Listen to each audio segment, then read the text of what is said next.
The past couple of days have been very difficult for Ghana as the country goes through mourning after what happened, the tragic event that happened on the 6th of August 2025. So it was a Wednesday, sometime around 1 o'clock or a little after 1. I was in a meeting catching an update on one of the reality shows at the station where I work. And then suddenly my colleagues who were on their phones exclaimed, "Oh, it's true."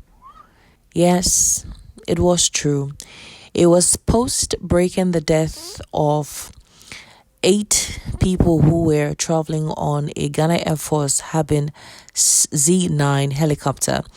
It was carrying 8 people to an event about fighting illegal mining when it crashed into the forested mountainside in the Ashanti region of Ghana.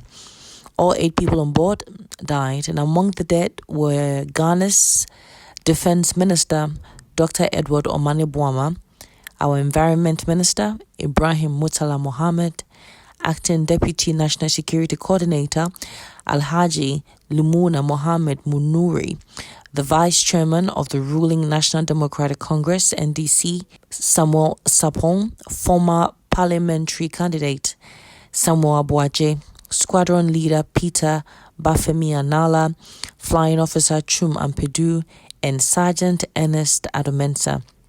And following this tragedy, there's been an outpouring of condolences from the global community.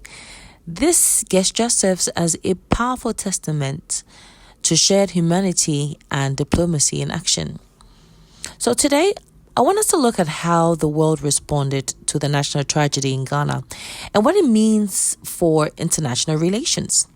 His Excellency Julius Maada Bio, President of the Republic of Sierra Leone and Chairman of the ECOWAS Authority of Heads of State and Government, was one of the first leaders to arrive in Ghana after the tragedy to pay a condolence visit to commensurate with his Ghanaian counterpart, our President, His Excellency John Dramani Mahama.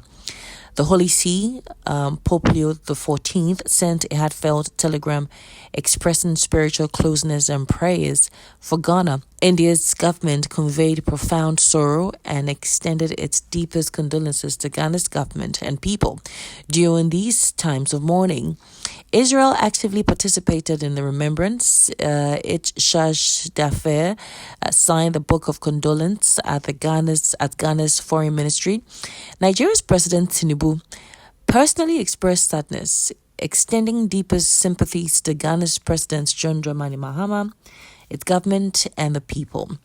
The Pan-African Parliament, led by President Fortune Charumbira, expressed solidarity with Ghana, offering thoughts and prayers for the families and the nation as a whole. Numerous other international actors like the UK, the United States of America, Japan, the Gambia, the African Development Bank, the UN, ECOWAS, the African Union, WTO, Germany, Kenya, Namibia, Italy, and a whole lot more, also publicly conveyed condolences. Some foreign missions in Ghana as well also joined the period of mourning and attended almost all of the state events. So, why does global condolences even matter? And how does it affect international relations if a nation fails to give it? You see, extending condolences to a country in mourning plays a subtle but important role in strengthening international relations. It's a form of soft power.